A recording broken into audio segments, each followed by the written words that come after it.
Okay, I'm going to demonstrate the new sprite animation in Raster Master 4.3 now. And I'm going to start from the very beginning. I'm going to go to Utilities and I'm going to do a sprite sheet import. Let me bring this over to this window.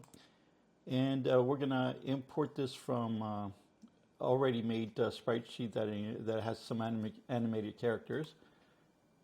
And I'm just going to choose this one right here. This is something I picked, I think, from Kenny's collection or some other collection. Let's just bring it in. And we can see that the default sprite size is too big. It's going to bring four at a time. So we're going to change that to 16 by 16.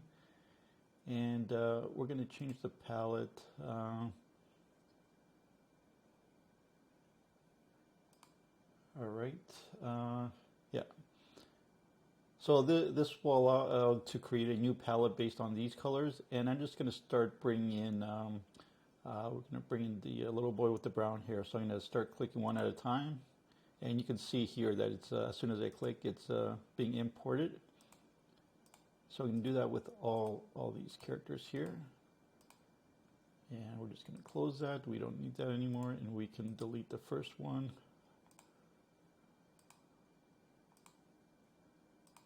Okay, so now we can see all the characters here, but we need to go into the sprite animation part, and I'm just going to bring that over here. I'm going to maximize this, and so we have the preview areas right here. So if I drop in, let's say, I'm just going to make this bigger so I can see all the characters.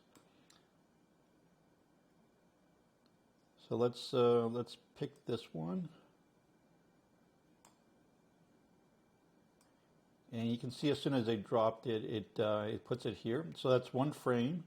So let's find one with him walking. So put that as the second frame, and where's the other from? Okay, here it is. Okay, so we have him standing in the first frame, starts walking, and then switches legs on the third frame. So we can continue building more. So we could bring in, let's increase this in size. We could right click on it and select copy and paste. So that makes us another copy of frame 2. And we can do the same thing for frame 3, copy and paste.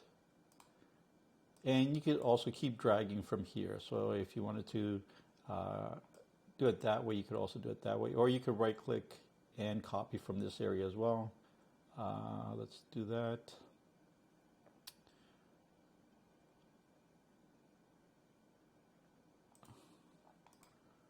So if we paste that here. All right, so we can see here as soon as I drop them in, they start being included. I'm going to add more features to stop the animation and maybe scroll through all of them manually, like a little gauge here that allows you to move it back and forth. So there's plenty of things, and also this area will show moving the sprite, so it can start from this location and go across, or come from this location and go forward, so you can see forwards and backwards, and we can even extend this down, so we could do up and down vertical simulations, but that'll come in later. I'm just focusing on the basics right now. So we can have multiple animations. So right now we only have one, but if we wanted to create another, right click here, new animation, or you could go here, new animation from the menu, and it does the same thing. And so as soon as we select it, there's nothing here. We could create a new animation, let's say him walking the other direction. So you can see as soon as I drop in the first frame, it uses that as the preview for the animation selection here. So you know this is for selecting the animation that has the character walking not facing us and this one facing us. So we can switch between them. And we can keep adding or deleting. So it's that simple. So it's the design is really easy in terms of drag and drop, right clicking, copy and paste.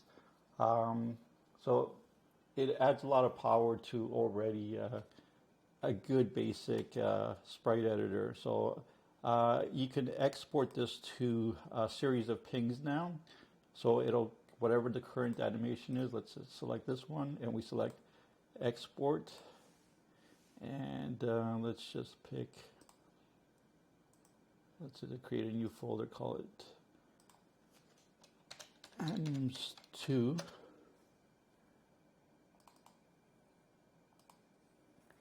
And if we go back in that folder, let's do it a different way.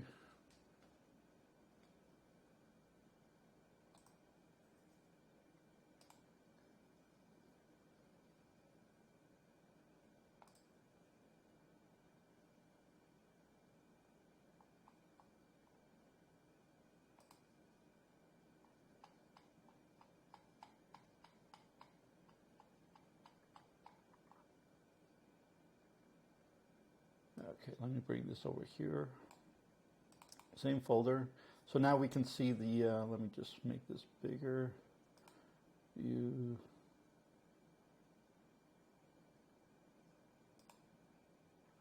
I guess that's as big as we can make it, because they're small icons to begin with.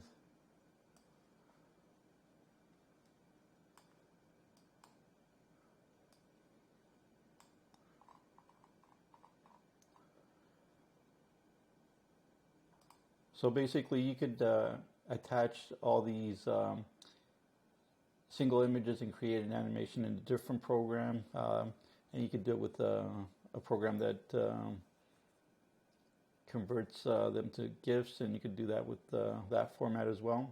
But currently this is the only supported export format.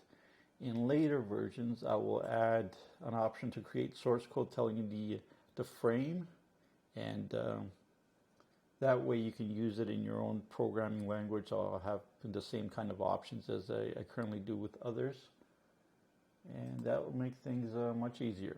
So that's it for this video. Thanks for watching.